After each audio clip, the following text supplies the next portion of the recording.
Nam lahko razložite bistvo e-zleka, zakaj je sploh šlo pri tej stvari?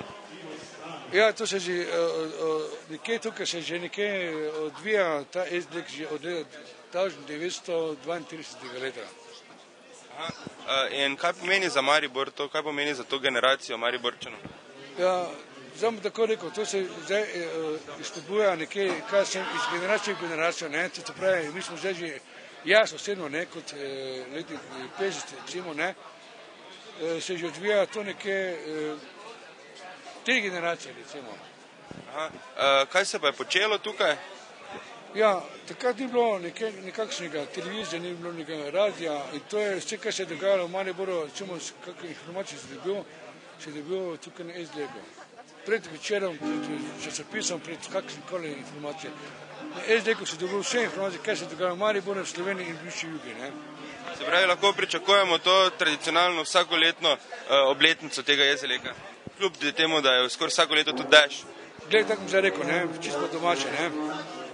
Vse generacije, ki so pred mano bili, tudi predhodniki, ne, so nekje korili to, mi pa kot mlajše generacije, to pravi, jaz kot stari nekje tukaj blizu neko koliko let, ampak blizu 60 let, recimo, ne, smo rekli, zakaj pa ne bi naredili eno društvo, da bi to nekje obudili spomin na generacije vseh e-zlekarov. V Mariboru, izven Maribora, v tujini in tako naprej.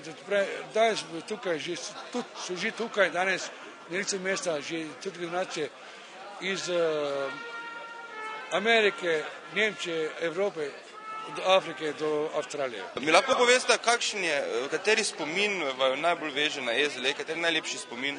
To je Ljubo Struna, prvi e-zlekar, letnik pred nami. Mi smo 45 smo začeli. Kaj pomeni biti prvi e-zlekar? Veste, eno čas imam, pa eno spoštovanje imam do Maribora. Rad ga imam in zato se tudi zdaj vračam in v Ljubljani v svojem 60-letni karieri filma vedno pravim, da sem Mariborčan. Ker se tu res sem se dobro počutil in najbolj iskrene prijatelje sem imel tu v Mariboru. Se pravi, se potem na teh obletnicah tudi srečate. Kakšni so občutki potem? Zelo prijetni, posebno, ko srečaš Bojana Kovačiča, Smiljana in še drugo tako mariborsko klapo. Kako je pa to izgledalo? Kako je izgledalo na začetku? Kako je sploh prišlo do tega? To je čisto spontano prišlo. Ko si šel opoldne, ob 2 si šel iz šole, pa si rekel, grem še tle dol pogledat, če bi koga srečal.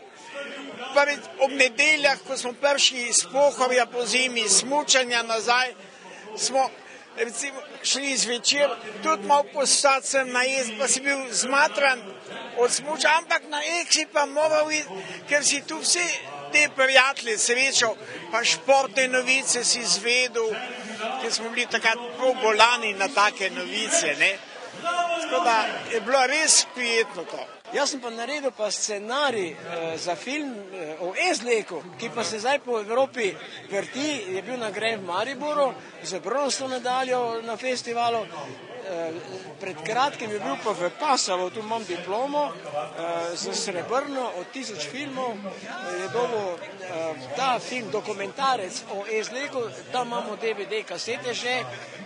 Najnovejša novica, 4 dni stara, pa je, da se je pa nominiral v avstrijskem Ebenseju na filmskem festivalu Nacije, se imenujejo, je že nominiran, torej med 30 pričakujemo torej 3. medaljo. Je pa že uvrščen na svetovno v Švici, ne. Obljubo zvezdo si mi dala, a srce